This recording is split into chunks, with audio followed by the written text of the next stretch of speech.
Hello everyone, welcome to IT Crowd Pack Talks. So my sincere apologies for the last video. We had some echo issues which I have corrected in my OBS studio. Now I think in this particular video we will not have any such kind of issue. So last lecture we have gone through introduction part wherein we have learned about introduction to Python, what Python is, what Python determines, terminology, industry, why exactly Python is very much popular. Then we also had a quick look on compiler and interpreter. Then we had a quick look on advantages, disadvantages of interpreter language. We also had an opportunity to go through where exactly is Python predominantly used. And then we executed our first program, that is print hello world. So today we will start with this particular session uh, from printing hello world, of course. And today Pi will traverse through Python variables, data types, and these will be explained with the real life examples. This particular lecture will be combined for theory as well as practical. Uh, Now we can see, I'll also give you some idea about the VS Code itself. Here you have file menu. Here you can create files. You have edit. These sections you can go as per your convenience, but these are the things which you can check. Then you can start debugging and all everything from here. Then you have these particular options. One is AI generate tool, then again adding additional code cell, and then these are the markdown cell. Markdown cells can also be interpreted as these are the cells where you can enter the text. You have these additional areas where same functionalities are provided. Along with that, you can select kernel here, that is Python kernel. We are using 3.14 version. You have some additional file menus where you also install some extensions as required. I have installed required extension. Again, you can collapse and expand by clicking on that. So let's start with the variables and data types. While going through, we will understand what data is, why variable exist, how memory works in this particular programming. Then we will traverse through naming convention. Then dynamic typing, how Python understands and assigns variable as well as data type. Built-in data types we can also check. Again, we will go through type conversion. That is how you can convert integer into float. Then you can convert float into integer, all that stuff. And again, we will go through built-in functions. Built-in functions are the functions which are already there in Python programming, like print. Print is one of the built-in function. Then we can again check data type methods, functions, and again industry best practices and common mistakes that we need to avoid. To define what data is. Data is everywhere today. Nowadays, data is like information. Now there are classification of data depends upon what kind of data it is. Either it can be a raw data, and if it is processed, then it becomes a information which can be interpreted. Now, how to identify? For example, your name, it can be a data. Your age, it can be a data. Your salary, it can be a data. Your mobile number, it can be a data. So these are all data types, datas. Everything stored inside a computer today it is can be terminalized as data. Now, to understand what is variable. Variable is nothing but a name given to a location in the memory where the data is stored. That means it's a container, or what we can say when we are storing water into the bottle, then water is your data, bottle is your variable. So in the similar way, if you can see here, I have typed name equal to py. The name is not a data, but variable that points to data is py. So same I will do here, name equal to double quote because it's a string and I can just write pi. So if I am executing this particular code, then it will store the data in name. Now if I can print name,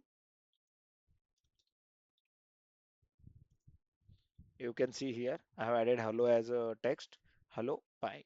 So that is how it is stored. Now let's understand how variables are assigned. Here if you see x is equal to 10.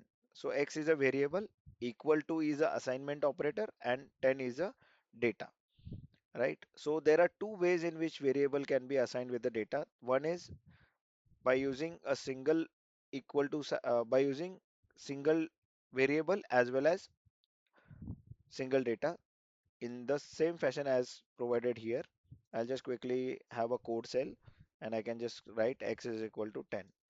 Now if you can see, I have assigned x is equal to 10, print x. So it is now printing x. Now in the memory diagram, if we can see what happens, x equal to 10, it goes into memory, it addresses it gives address to 10. Suppose it has given 500, and then variable x will point to 500.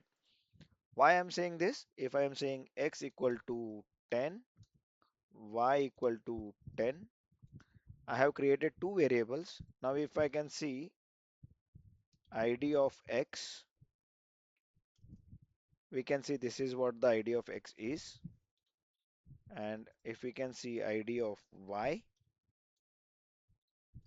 we can see the same id of y is there. That means this particular data, that is 10, has some address, and these particular variables which are x and y are pointing to that particular address. So that is how this diagram, visual diagram works. Now coming back to what is dynamic typing. Before going to that, we can also see multiple assignment of a variable. If I'm assigning variable like a, comma b, comma c equal to 10, comma 20, comma 30.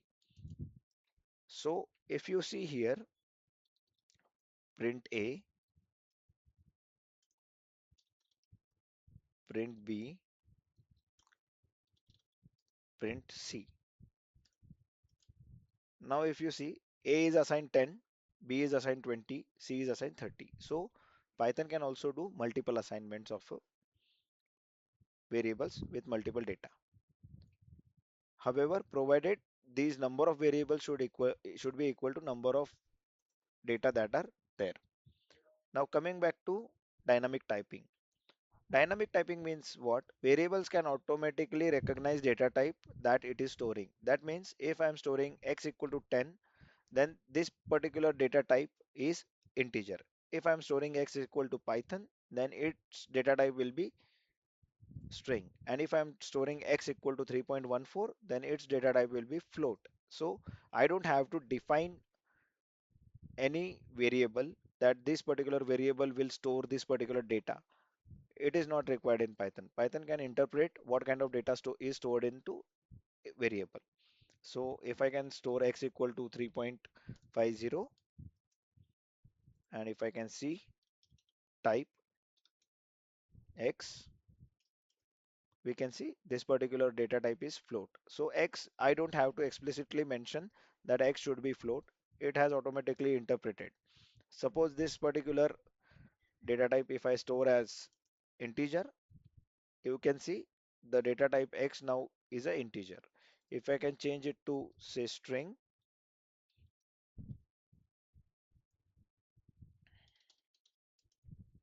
you can see it has become string. And if I give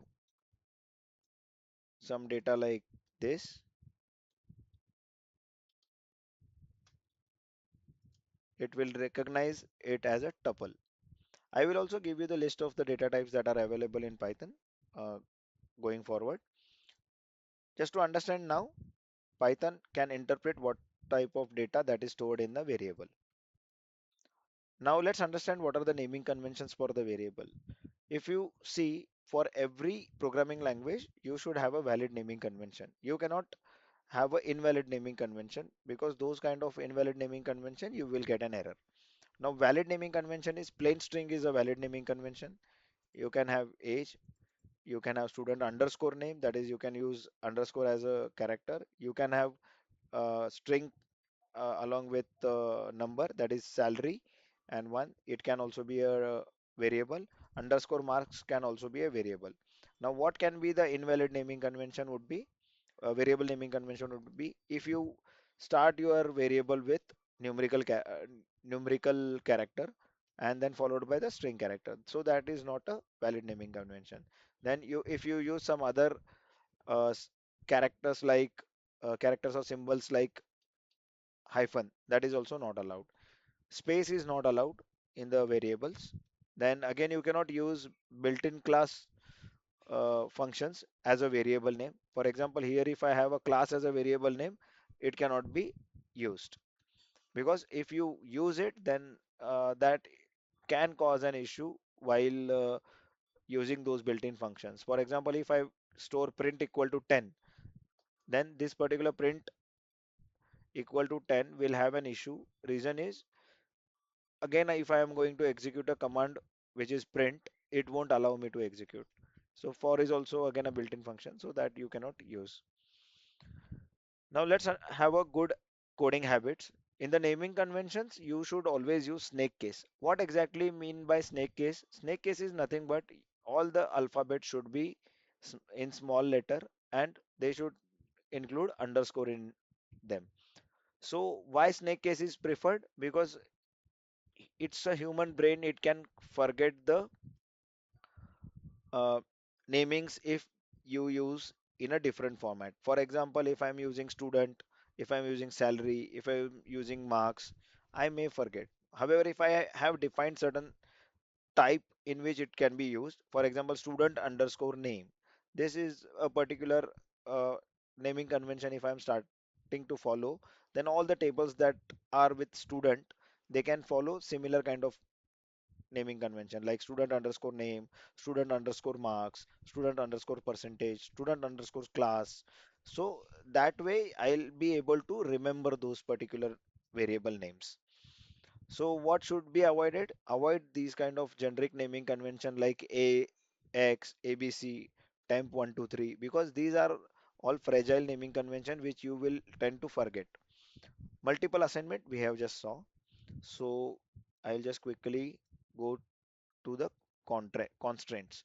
Python has no true constraints, that is pi equal to 3.14, max limit equal to 100. That means you can also have capital naming conventions as well. Like for example, I don't have to name it as p a small pi, or that way it's not required. You can always have a capital letters also included in the naming convention. Now, what are the data types? Before understanding what are the data types, one needs to understand data type tells Python what kind of data is stored in that particular variable. It, we can go through the real life terminology. Like if we see a bottle, we can interpret, right? Bottle will store liquid. If we have a wallet, we can interpret wallet will store money. If we have a pen drive, we can interpret pen drive can store files. So that is how the data type works. Now, let's understand what are the built-in data types and their examples along with their type, whether they are mutable or not, and whether they are ordered or not. Now, to understand what is mutable, mutable means can you modify the variable uh, data stored in the variable or not. That is called as mutability or immutability. And ordered means what? Can you change the order? If yes, yes. If no, that means no. And indexing operations can always be performed on the ordered elements. That is, those particular order should not change. Now, these specifically ordered elements or non-ordered ordered elements are majorly applicable where you are dealing with tuple, set, dictionary, list. In that, you will have these ordered elements or not non-ordered elements. Now let's understand what is data type. First data type is int. Int is defined for integer. Integer means any number that does not have a fraction in it. So if you see int is equal to x is equal to 10, then 10 is an integer. Is it mutable? No, it's not mutable. That is, it is immutable. Is it ordered? Not applicable. Float. Float is again a data type which can store fractions. That is 10.5 is a fraction. Is it mutable? No, it is immutable. Is it ordered? Not applicable. Then complex. Complex is a uh, data type which can have a real part as well as the imaginary part. Now we have learned complex numbers, right? So complex numbers are generally determined by 2 plus a plus yi. I is a imaginary part, but in Python we use j for imaginary part. Is it mutable? No. Is it ordered? Not applicable. Then we have a Boolean values. Boolean values means what? Whether the data is true or data is false. True stands for uh, true and false stands for false. That is 0 and 1. Is it mutable? No. Is it ordered? Not applicable. Then we have string.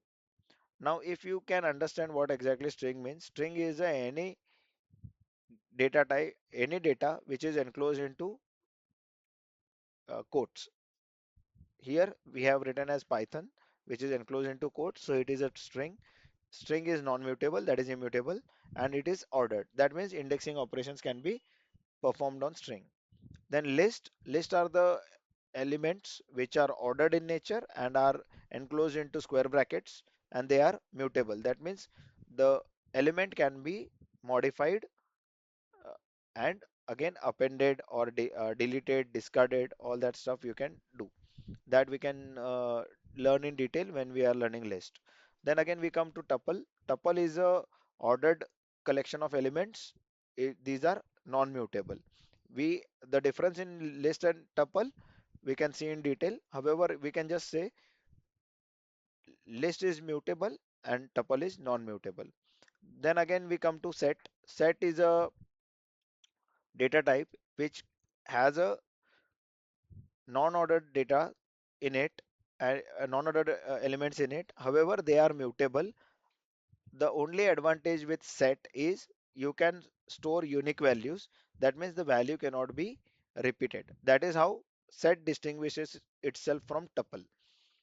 Now coming back to dictionary. Dictionary is again one data type where you can store the data into key value pairs. Key is the first what you define, that is A is here key and one is the value. Is it mutable? Yes, you can change key as well as you can change value. Is it ordered? Yes, it is ordered collection. Then none is another last data type which is none. That means no value is there. We can understand what are the Unicodes as well as escape characters. Unicode are the values which you can get. For example, if I am going into i- if I want to find some Unicode values, I can definitely find. I can go to Google and I can check what is Unicode value for character A. Now, if you can see, this particular Unicode value is U0 U plus 061. So this is a value. You can also see for capital A, it will have a different value. That is how the computer will understand Unicode values. Now coming back to what are escape characters.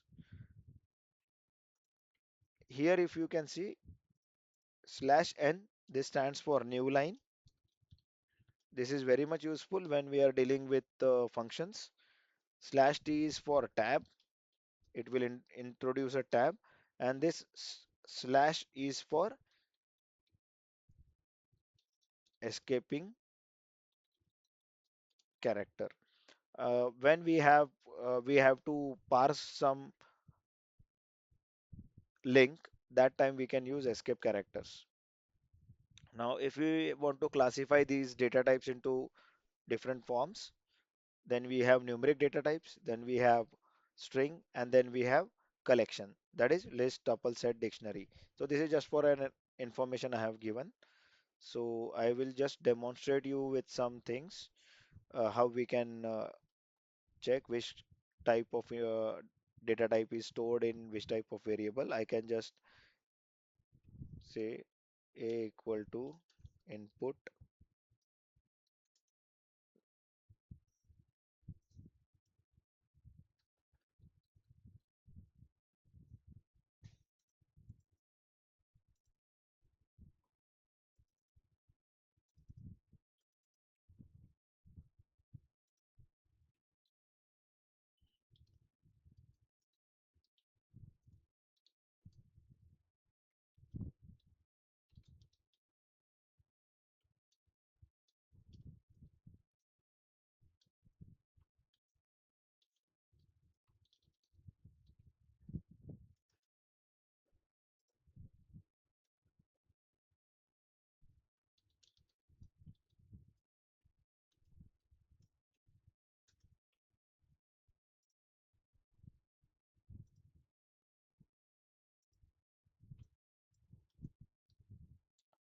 So let's store something in a.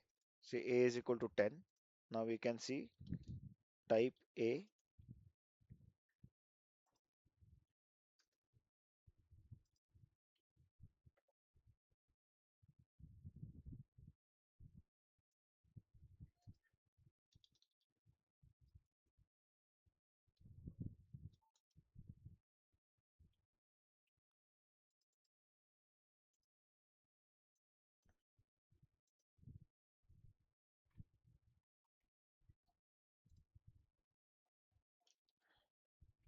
So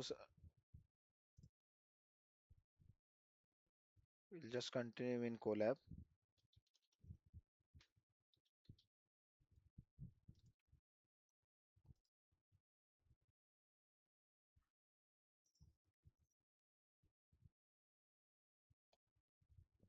There might be some issue with this IDE. I'll just continue in collab and I can demonstrate that. Okay, so I can just add some code cells here and I can just say a is equal to input.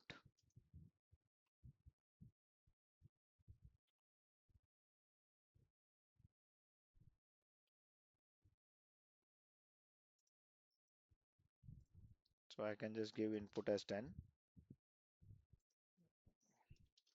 I can just print a, type a, and ID of a. So if you can see, I gave it as 5. This is how it has given me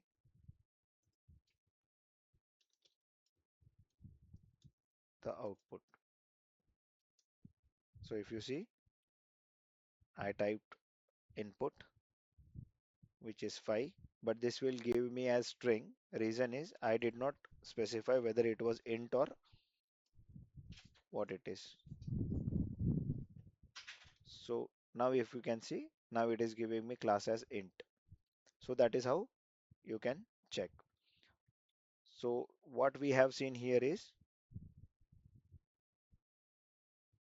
how we can enter the value as well as we can find its type and its ID, that is memory location where it is stored. So just to make sure you have an idea about it,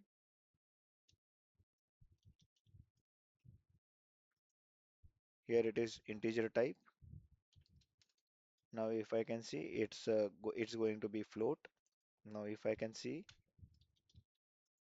it's going to be string. If I give it into square braces and if I give some values in it,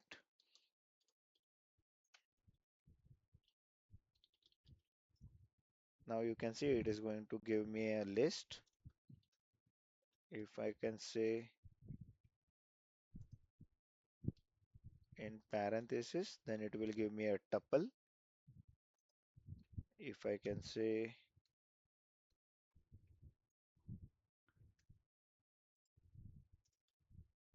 in curly braces,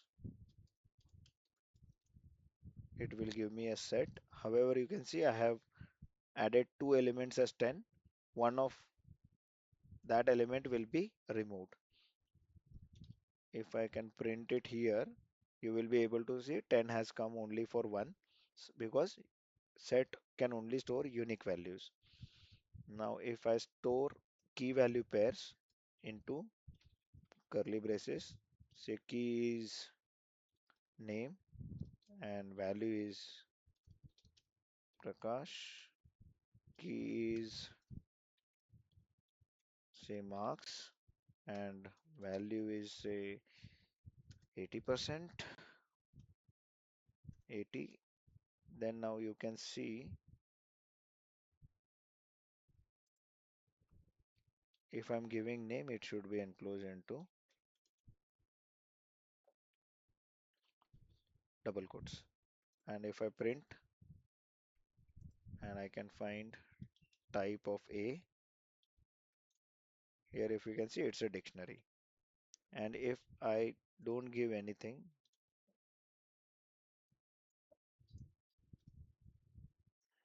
Z is not defined.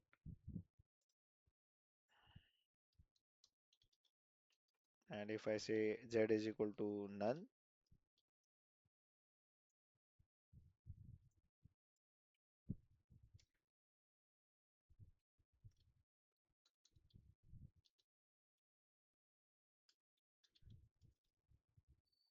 and if I find type of A, it's going to be a none type. So we have seen all the data types.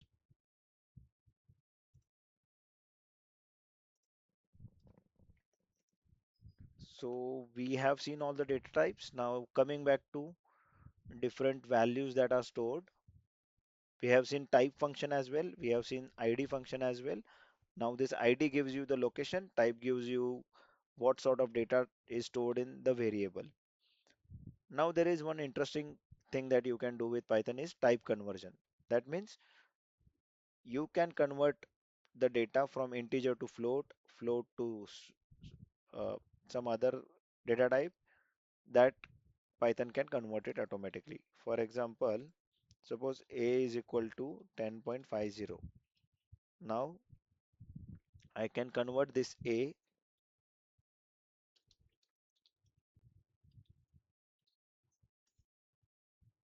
Now if you can see, b will be 10, or you can always say int of a is 10. So that is how you can convert, do the type conversion. Then you can have float of a, you can see it's 10.5. You can have string of a, you can see it is now included into double quotes and that is 10.5. So you can do that. Now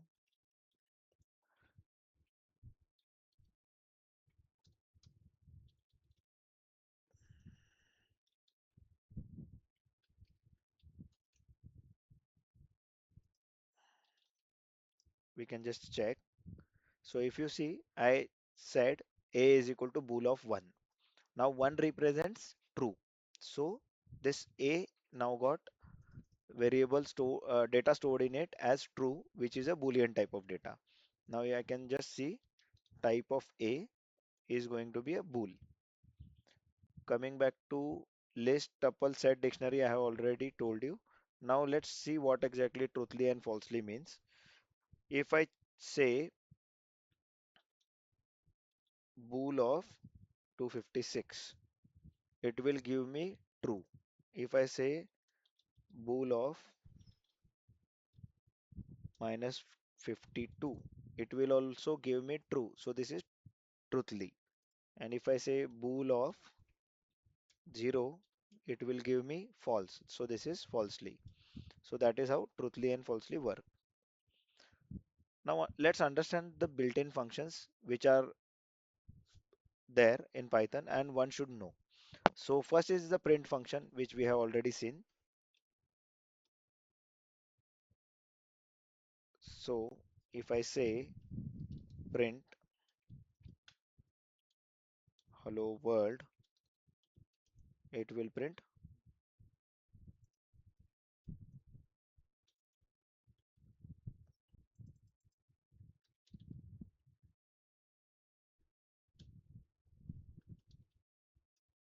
it can print whatever command we have provided. Then again input. You have input function which will give you an option to add input values.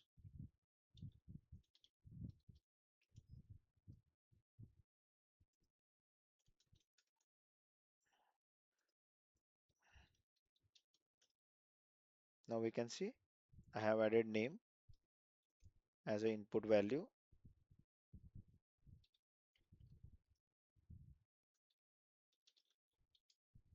and that can be displayed here. Then you have type ID we have already seen. Then we can see length function which is there. A is equal to, say I am saying Prakash. Okay. And now I can just type length of A. Now if you see this particular string has 7 characters, so that will give you 7. Now if I can store some value in list and say max of A,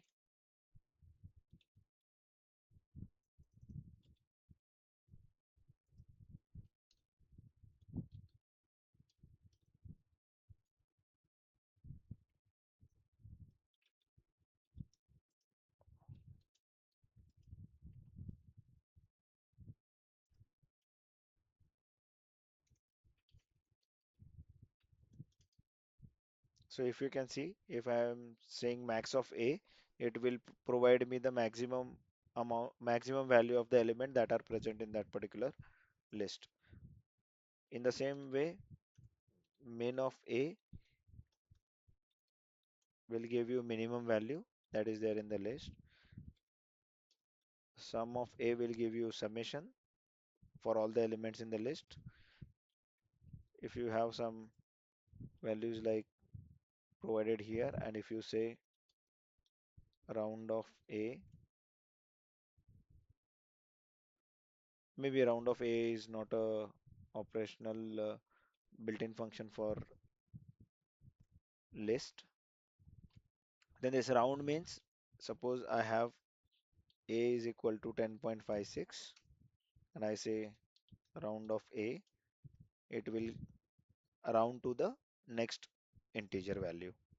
Then ABS of A, that is absolute. You can see whatever value is there that it will provide you. Then power. Now if you can see 10 to the power 5, it will be shown here. So power is nothing but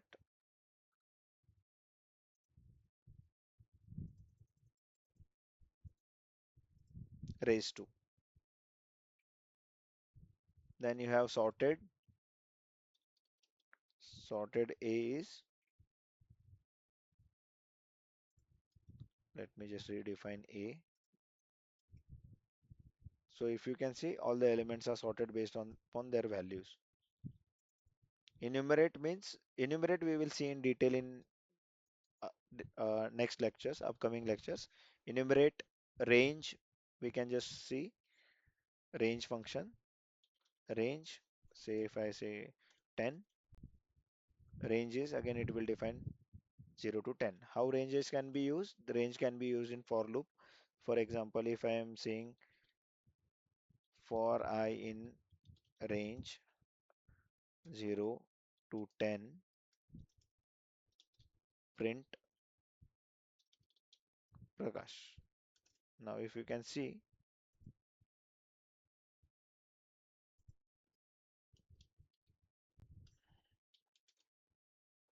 Prakash is printed for 10 times because we have given range as 0 to 10. So these are the different built-in functions which are covered. Rest of these particular built-in functions which are zip, help, dir, we will see in detail when we are going to see different libraries like pandas, numpy, etc. So each instance we will see. This is also one of the function.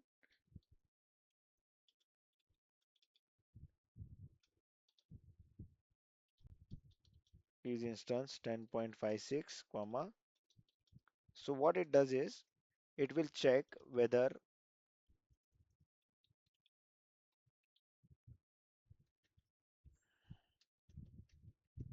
this particular value is true or not. For example, 10.56 is a float, and that is what I want to check. So each instance 10.56 is float or not. That is how it is checking. Now that is if I am saying this as a say text, and if I am checking whether it is float, it will say false. Then there is input function which we have already seen. Then we have just checked name is equal to say input, enter your name. You can also say age equal to int input,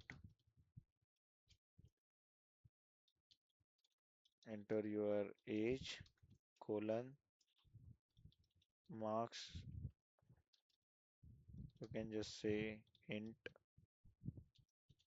input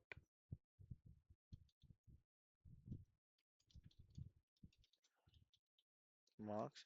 This particular code will give me error because I have not included this into quotes. Now if you can see, I have corrected that and we will be able to enter Prakash as well as age, say 35, as well as now we can enter marks as 85. So that is how we can input the data that we have seen here. So input function we have seen. What are the common beginner mistake that we do? Suppose we have a variable which is age, and if we give input, Python won't see any issues. And if I write 35 as my age, now if I can check its type, here where the issue comes, because type of age now becomes string, although the input is given in numbers. That means I have entered integer, however, it is assuming that it is going to be string because it has not prefixed by integer. So we need to add int input to correct this mistake. Now if I check this and I have entered it, now if you can see age becomes integer. That is how these kind of mistakes we need to avoid. We need to understand what sort of data should be stored in what sort of variables. If it is a age, age will always be in number. If it is a phone number, it will always be in number. If it is a name, it will always be in string. So we need to accordingly we need to modify our program. And again, we should not use reserved keywords that I have already told you, and we should not use hyphen and all. Many projects you can definitely do. Many projects as in you can have I have just shown you name, age, marks, past, city, all these you can add, and this can be checked in the next lecture. Thank you everyone.